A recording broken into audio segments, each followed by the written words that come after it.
Women Innovators. Interviews with women with big messages and big missions, sharing their stories to inspire you to live your passion and step up to make the world a better place. Here's your host, Tammy Patzer. Hi, this is Tammy Patzer, and I'm excited to introduce today's guest, SONYA P. Nagy. SONYA is an exceptional synthesis of business expertise, intuition, and healing wisdom. Her life of healing herself and the foundation of her work with others began at age 9 when she fell off the monkey bars while playing. This event and another serious accident when she was 16 have resulted in a lifelong path of exploring and learning multiple healing modalities. And I'm not going to tell you too much more about SONYA because I want to take the time in our interview to talk about soul language. Because think about it, soul language. What does that mean? So SONYA, can you give me a nice outline so I can understand what soul language is and how it works in our lives? So soul language is a conversation with our highest self. So it is a tangible relationship. So through a soul language identification session, we identify those 3 core energies, our why of our soul, and our soul is our same soul for our lifetime, and we are growing and evolving. So it's our why, our how we fuel that why, and then the soulful expression into it make up our soul's language. And it's a formal structure that gives us the natural talents, abilities, and skills that we would have, as well as how we're consciously experiencing those languages and how we're unconsciously experiencing the languages. We know how to do our own personal work and where our traps sort of are. Our traps. It's funny because when I was doing some research on you earlier today, SONYA, I found out something very interesting about you, and you spent a great deal of time in the money industry, or was it you were a tax accountant? Is that Yes, my first career, I actually took that over from my father, income tax and accounting, from the time I was 18, for 27 years. And so I had that very grounded experience into income tax accounting, the relationship, having those intimate conversations with people very early on. You know, they would tell me stuff that they didn't tell their best friends. It became very comfortable for me to have those conversations right off the bat. Well, it's interesting because obviously money is part of our expression. And I want to talk more about the money aspects of the soul language. But first, you mentioned like there were 3 different parts of it. Can you expand on that a little bit more on the different parts of the soul language? So the first one that we have is our axiom of quest. And that is a very strong, dominant energy within us that is our driving energy through life. And we're going to experience it consciously or unconsciously all the way through. And it's a very dominant energy in us. My particular soul language there is a peacemaker. So for the example with myself is, I like peace. I create peace. I bring peace with me wherever I go. So when I walk into a space that's chaotic, it kind of settles down. And I was unconscious in my early days. I married a police officer and had 4 children within 6 years. So that's how it shows up unconsciously. We create chaos because a peacemaker can handle chaos very well. And, you know, the ego gets to stroke its chest and say, I did it. But that's the unconscious experience into that language, where more conscious experience is kind of where I've gone now in my later days into yoga and qigong and these very peaceful, peace-bringing applications, as well as massage therapy and yoga therapies, and really helping with the healing of individuals. That's interesting because you said that you were married and you had all those kids like boom, boom, boom, boom. And of course, like you said, a peacemaker can handle all the chaos. And then later, now it's all about the calm and the peace. Isn't that interesting how you went from that activity of life and reproduction and being responsible for other people in your lives, and now it's about more about the inner you versus that external. That is interesting. And what was the second one? Your first one is The axiom of quest. Yep. Drives you. So what's the second one? The second one is the axiom of translation. It's how we fuel that why. So it's the energy that we're going to bring. So as I said, I'm a peacemaker. My axiom of translation is a teacher of integrity. And in the soul version of integrity, we're talking about through pure love. Now, I had to create experiences that weren't pure love in my conscious state to hit those walls, loving for the wrong reasons, we could say. And as I grew and matured and became more conscious, things have to go through that vibration of love. If there's not love there, I don't want to even be involved. So this is how peace through loving experiences, like a massage, very nurturing, getting together, having conversations that are very rich and deep and meaningful. This is how the teacher of integrity plays out. And then our third language, which is the lighter, feels to be the lighter of the energies, is the tone. And it's the soulful personality. And it's how we like to play, how that soul likes to play. And for me, that's the passage inventor.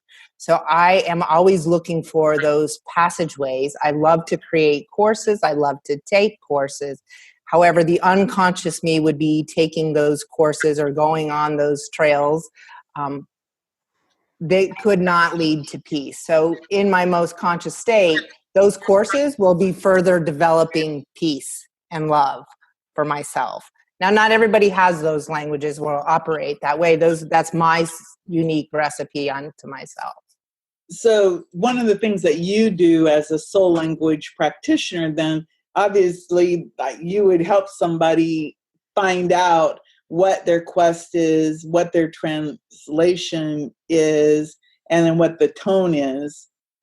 Because some of the things like I can see like what drive, that driving energy. How do you find out what your soul language is? What is that process? So we do it through kinesiology, through a muscle testing. So through the permission of our client, we make a soul-to-soul connection and a soul-to-body connection. And we actually get a full body response into which one of their languages are their languages. And then in the actual session, we introduce that language and they find the resonance into it, whether it's an unconscious experiences of it or the conscious experience of it. They really can see how that fits them and how that's fit them across their life. And typically, I see that people are a little more unconscious in one of the three energies more so than others, and we work to develop that. And through the soul language session, we go into a soul-to-soul connection, and I help them to become aware on a tangible level so they can feel, they can see, and they actually start a dialogue with their higher side through that specific framework of their soul languages. So what are some of the benefits of learning your soul language? What would the tangible results be once you know these things about yourself and you can operate with your soul language? What could be some of the benefits? So, and I'll use myself as the example. So for example, the passage inventor. In my unconscious state, I will just take every and any kind of training because I love to be out there learning and growing and inventing possibilities.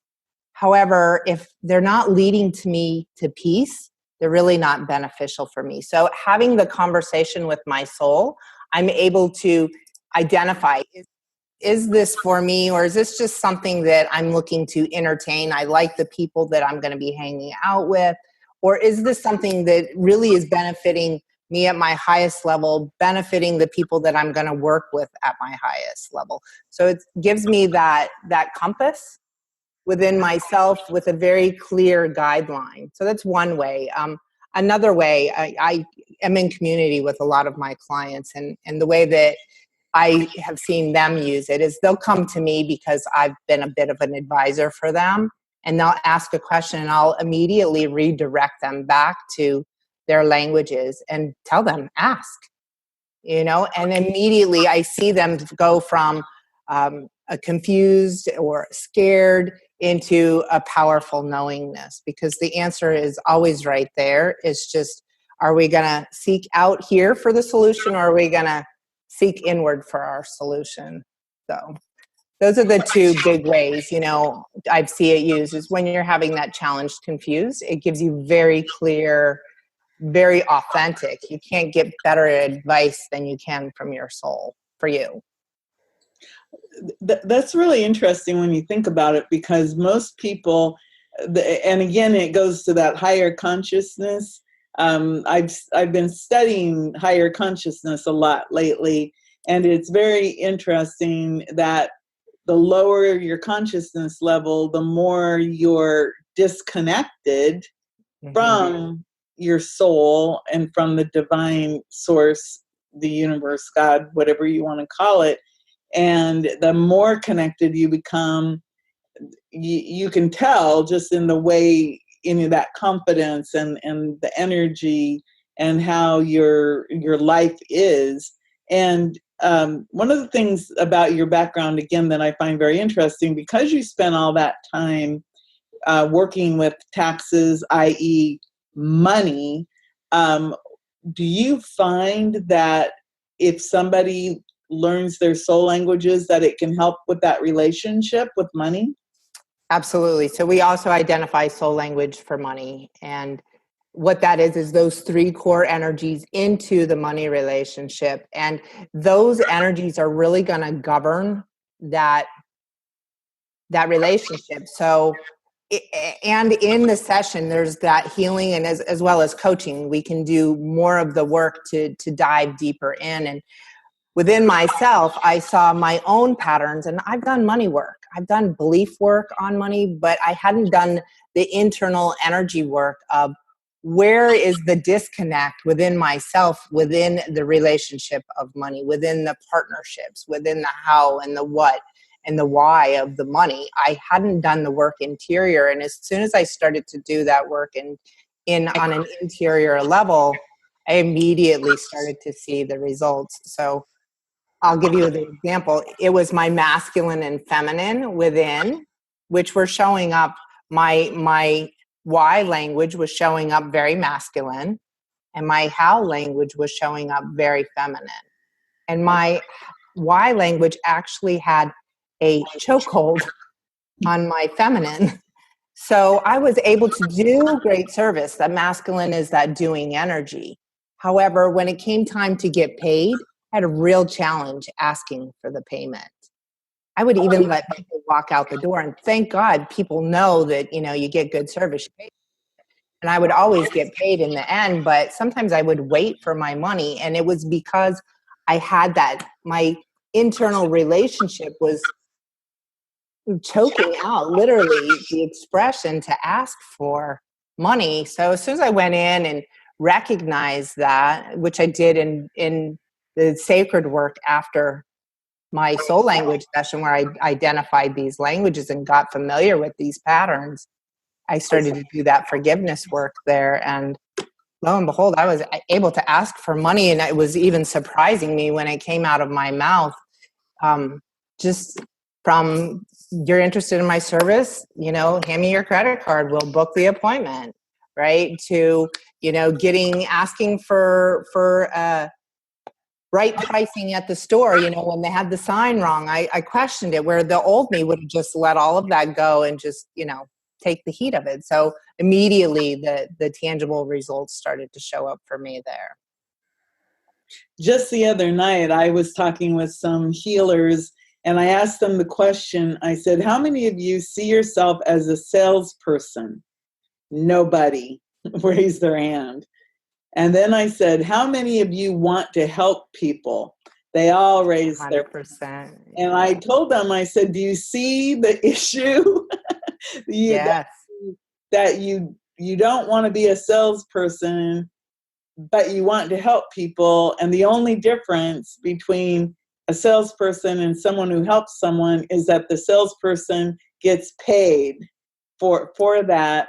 And so I left him with that and again, I didn't have an answer for that integration. So I'm taking that it would be one thing if someone worked with you, that if you could identify that you've got that block about, I don't want to be a salesman because maybe you have beliefs about salespeople that they're pushy or bad or whatever, but you really want to help, but you need to ask people for money, because I hear that because that was a problem for me, and also not charging enough for whatever the services are, which have great value. And then when people didn't value what I had, it made me feel bad. Yes. and so I can understand how it isn't that they did it, the people did anything really to me. It's just they took advantage of a good deal. And then because even though it had great value, they didn't perceive it as having great value because I didn't have the right price on it. So are those the type of things that Absolutely. you help someone with? Yes, these are all dealing with relationships within. And some of these relationship patterns have been handed down from generation to generation to generation. And they're in the, deep in the subconscious. And the beauty of the work that we do is we make that connection to soul, goes right from heart through mind into soul. So with a very grounded presence, that's how we get the tangible experience in the body. So all of that shows up. Those are conditioned patterns that, like the pious attitude, healers, healing is done through the natural order, right? Ourselves, we heal. It's a natural order. So a lot of healers have been handed down the belief of you don't get paid for that.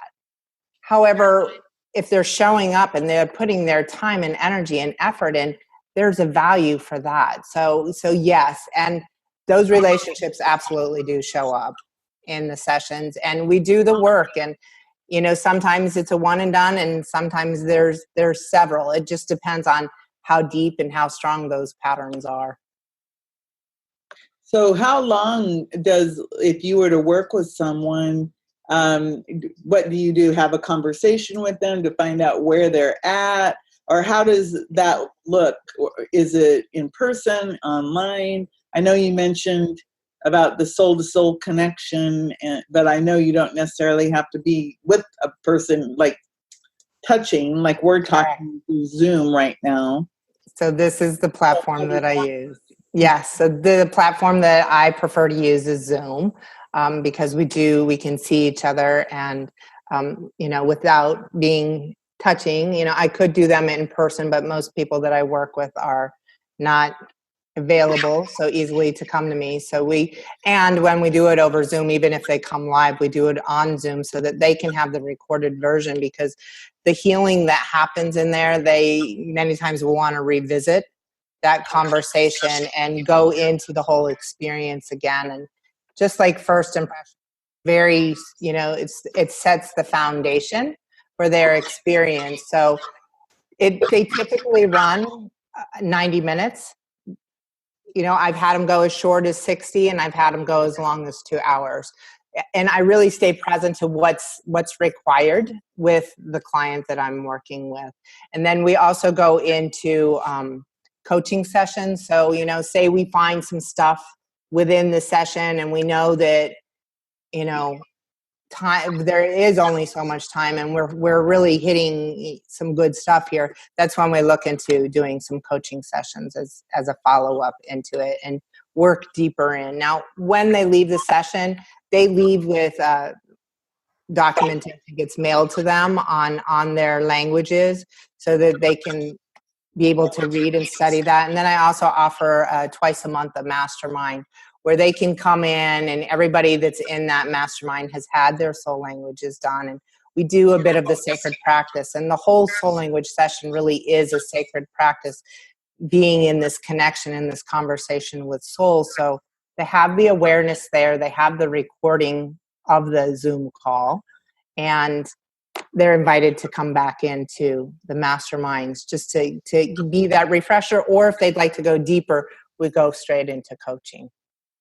And we do that weekly or bi-weekly, just whatever works for them. So most of the, are most of the people, are they looking for personal reasons or for business reasons?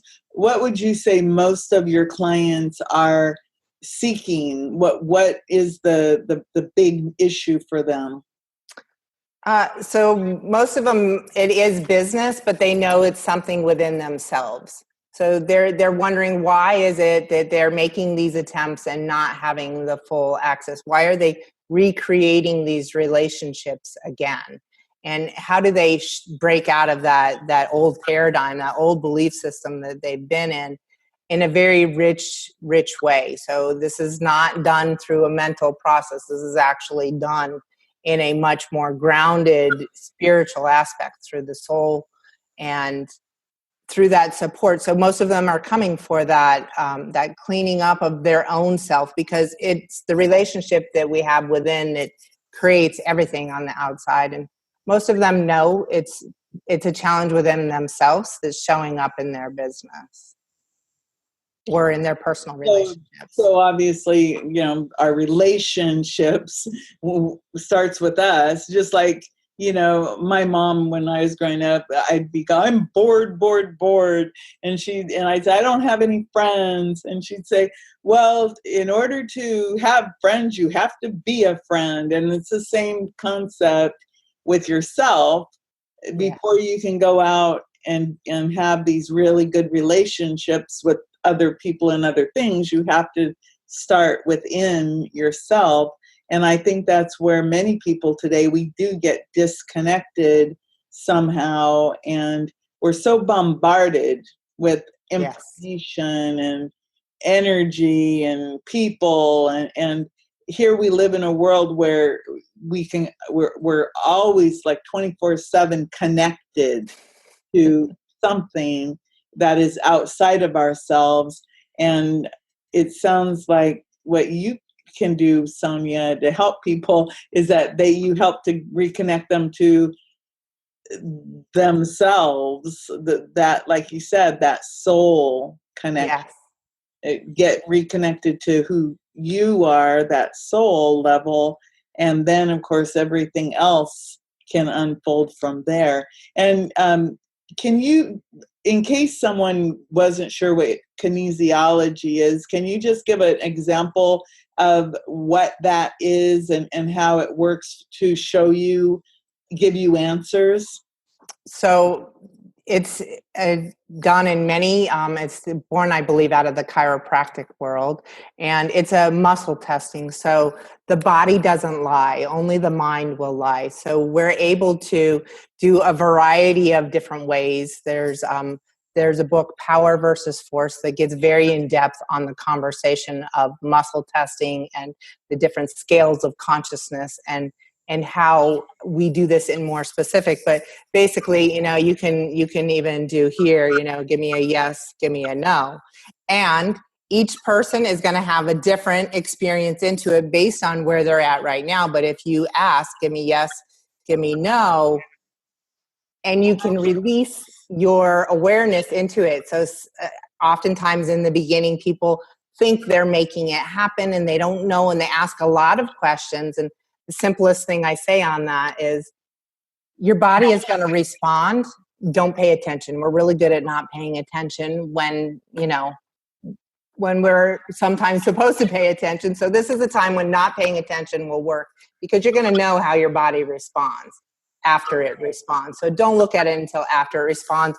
And a really good way to do it window at a beautiful nature scene and just connect in with nature and just ask, give me an absolute yes, give me an absolute no, and the body is going to respond. And this is a small muscle test here with fingers. You can also do a full body muscle test where you stand, and you want to stand with your knees off lock, and you just stand. You can put one hand on the heart and one hand on the solar plexus.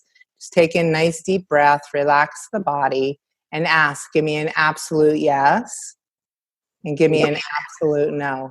My body is very responsive to muscle testing. It typically will answer yes back and forth and no side to side.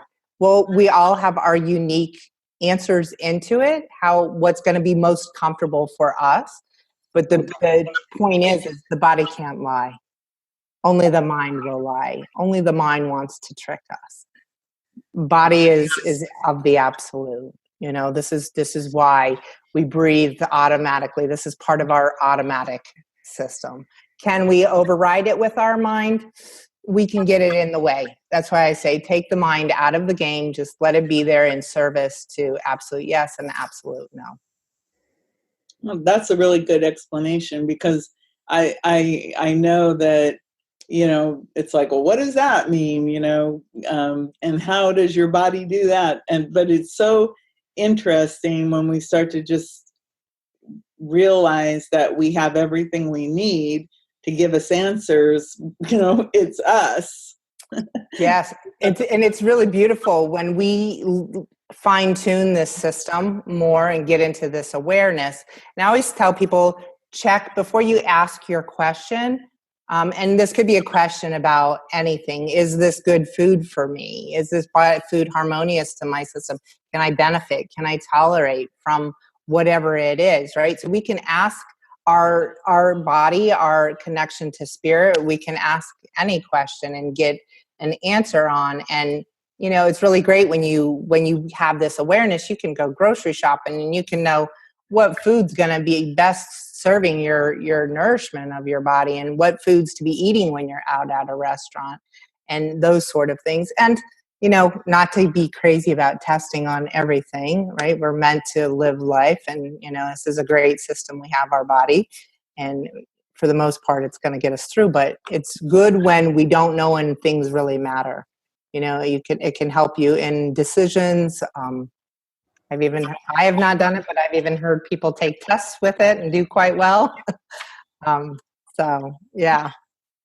Well, I've studied the Silva method, Jose Silva's Silva method, and he had some things related to how to do, you know, memory and different things. And so I know that there are many things that if we listen to ourselves that we can get the answers to. So if somebody wants to contact you, Sonya, what's the best way to do that? So they can get me on Facebook Messenger, Sonya P. Nagy, SONYAPNAGY, or they can get me at calendly.com/ESPN/explore, and we can actually get on my calendar for a conversation. Oh, okay, great. And I'll get that information so that the links will be live in the show notes. So can be a lot easier just to click in. So before I let you go, is there one thing that you'd like to leave our listeners with? To know that you're divinely connected, even if you're feeling unconscious to that connection. We really are always connected. And it's as simple as taking a breath and going inward to find that connection. And you know, it's always there. And if you're having difficulty, reach out. Oh, that's really beautiful. Well, thank you so much, Sonya. I really appreciate all your time and for sharing soul language with us today. Thank you, Tamara. Everyone, this is Tammy Patzer. Remember, just like Sonya says, you are always connected. Go make it a beautiful day. You've been listening to Women Innovators with Tammy Patzer. To learn more, please go to womeninnovatorsradio.com. And please do subscribe and share to spread the big messages and big missions to change the world.